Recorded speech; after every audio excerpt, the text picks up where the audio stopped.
Hey, what's up, everybody? It's Nick here with you. Welcome back to the Rock Squad channel, and welcome to my rock album review for the 14th studio album from the Manic Street Preachers. It's called The Ultra Vivid Lament. The Ultra Vivid Lament is the follow-up to 2018's Resistance is Futile, which is a record that I enjoyed. Maybe not as much as past Manic's records, but I did enjoy it quite a bit. And I just recently did a rock albums ranked video here on the channel for the Manic Street Preachers that you can check out, where I rank their 13 studio albums in anticipation of this new record, The Ultra Vivid Lament. So you can check that out here on the channel. I'm a huge Manic Street Preachers fan, so I really did a little bit of a deep dive into my favorite Manic Street Preachers albums and my favorite tracks.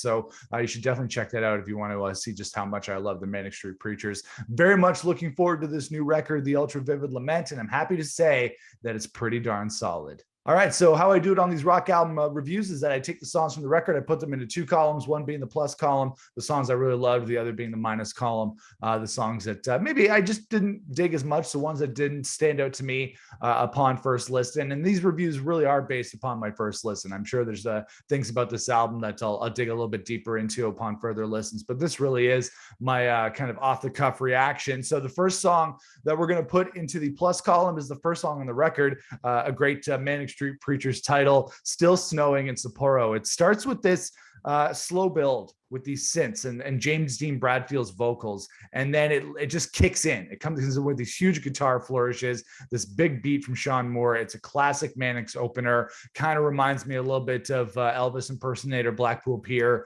from Everything Must Go, in the way that it starts off with a little bit more of a build up, and then it really breaks out into something really cool. Great Nicky Wire lyrics as usual on this song, so a very solid start to the record. Still Snowing in Sapporo is going to go in the plus column. All right, also going in the plus column are the two singles that we heard before the record came out. The first one being Orwellian, which was a little bit of a grower for me. I didn't really love Orwellian right off the bat. It didn't really have the punch of a first Manic single like, Your Love Alone Is Not Enough, or It's Not War, Just the End of Love. But it really did grow on me. I love the lush, grand beauty of this song, of Orwellian. Manic Street Preachers are really, really great at just creating beautiful soundscapes and beautiful, lush textures that really emphasize the songwriting, emphasizing the melodies from James Dean Bradfield, emphasizing the lyrics from Nicky Wire. So this is a great song. Love the chorus, love the modern lyrics, because Nicky Wire and the Manic's lyrics are always reflecting our modern society. We live in Orwellian times, and you really can't argue against that. So, despite the records coming out over multiple years, the Manic Street Preachers are able to capture a lot of societal things that are going on, a lot of political things that are going on, and not doing it in a heavy-handed way. They do it in a really, really careful way, and they do it in a way that's really thoughtful. So that's also the case on this song. So Orwellian is going into the plus column, and The Secret He Had Missed, which is another single that we heard before this record came out, a great Manic's duet with Julia Cumming of Sunflower Bean. And they do lots of great duets, whether it be with the Baroness or be with Nina from the Cardigans. The Manic Street Preachers always have a knack for picking great women vocalists to come in and do duets with them. And James Dean Bradfield and Julia Cumming really have something beautiful and something special going on with this song. So I love The Secret He Had Missed, and that's going in the plus column. All right, so let's get to some other tracks that I'm going to put in the plus column for the Ultra Vivid Lament. Just list some ones off here. Quest for Ancient Color. This is a great piano-driven number with awesome harmonies, a great solo from James Dean Bradfield. And you know what? He's done some great guitar solos in the past, because he's an incredible lead guitar player. He's done some incredible stuff in the past, but he almost takes things to a new level with some of the creativity that he has in his lead lines for this record. So Quest for Ancient Color is going to go in there. Don't Let the Night Divide Us was really cool, even though I think it might be one of the poppier songs on the record. There's nothing wrong with that. I really did enjoy that.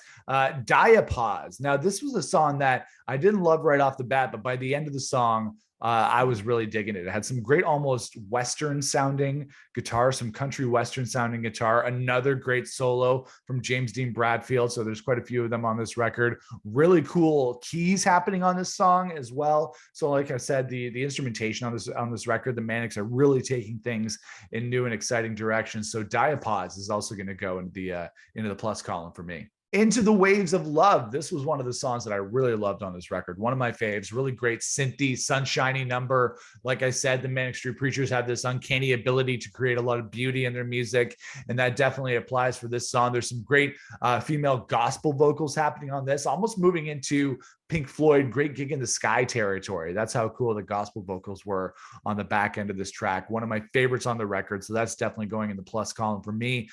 Black Diary entry, which was another kind of Western inspired song with guest vocals from Mark Lanigan of Screaming Trees and Queens of the Stone Age fame, lending his low baritone to this song. It's the kind of song that was made for him to do with the Manic Street Preachers. Really cool to see him on this track. And reminds me of the song Rewind the Film from that album of the same name, featuring Richard Hawley. Same kind of low baritone vocals going on. So really cool for me. And I also really loved After Ending, which was the last song on the record. A really great, lush album closer. And I'm happy to say that with the Ultra Vivid Lament, that it didn't feel like the album dragged it all to me. I'm a big Manic Street Preachers fan, so maybe I can listen to them a little bit more than the casual listener. But the album really flowed really well for me. It didn't feel like it was front loaded with a lot of really great songs and then a lot of filler in the back half, which happens with a lot of albums that I review here on the Rock Album Review on the Rock Squad channel. So happy to say that the album moves along quite well. It didn't feel like it dragged. There's a lot of great songs towards the end of it as well, including After Ending, which is a great closer for me. And then there's only a couple of songs that I would put in the minus column. Not that they're bad songs or that they weren't worthy of inclusion in the plus column. It's just they didn't really jump out to me. They felt a little bit like filler, a little bit like Manic Street Preachers doing what Manic Street Preachers can do in their sleep. And that was Complicated Illusions and Happy Bored Alone. So you know what? Overall, really great. Most songs in the plus column, only a couple of weak songs in the minus column, but overall, very solid for the Ultra Vivid Lament. Yeah, so I got to say, I really enjoyed the Ultra Vivid Lament. I mentioned on my Rock Albums Ranked video that sometimes when bands put out albums, it doesn't quite sync up with where you are in your life or where your musical tastes are. And I'm not listening to a ton of Manic Street Preachers right now. Haven't listened to them a lot in the last couple of years, but I still love the band, and I'm happy to say that this new album is great, and it does move along quite well. The Manics are great at creating lush sounds. They go beyond the sound of a three-piece rock band on this record, and they're managing to explore new sounds. Like I said, James Dean Bradfield is taking his leads to a new level on this album, doing lots of cool riffs, very, very cool stuff. A lot of those Western influences as well. There's lush arrangements with the pianos and the synthesizers, lots of cool things happening, a lot of little audio treats, sonic treats that you can check out on this record. Great collaborations with Julia Cumming and Mark Lanigan. They're always great at collaborating. The Manics are one of the best bands when it comes to working with other artists. So, and the songwriting is as sharp as ever. Nicky Wire's lyrics are still on point. James Dean Bradfield's melodies, Sean Moore's drumming still as punchy as ever. So really, really solid stuff. Overall, I think this is a stronger entry than Resistance is Futile from 2018. I think this is a stronger record overall. So I'm going to give the new record from the Manic Street Preachers, the Ultra Vivid Lament, a solid 4 out of 5.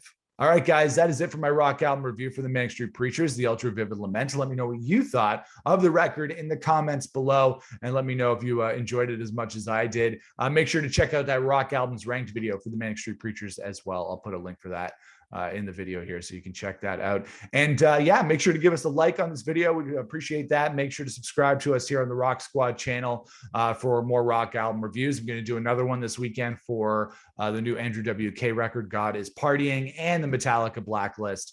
That's going to be a big one. So keep your eyes out for those here on the channel. Rock album reviews all the time on the channel, and the Rock Squad podcast with me and my co-host and bandmate Dave Marini. We do the latest in rock music news every week here on the Rock Squad channel, so don't miss out on that as well. And follow us on social media at Rock Squad Pod on Twitter and Instagram. Check out our band Fools Union on streaming services everywhere, and at foolsunion.com. We have a new single called Maniacs coming out on October the 1st. And yeah, make sure to come back here to the Rock Squad channel for everything rock music news. We got you covered. We'll see you in another rock album review. Until then, rock on, everybody.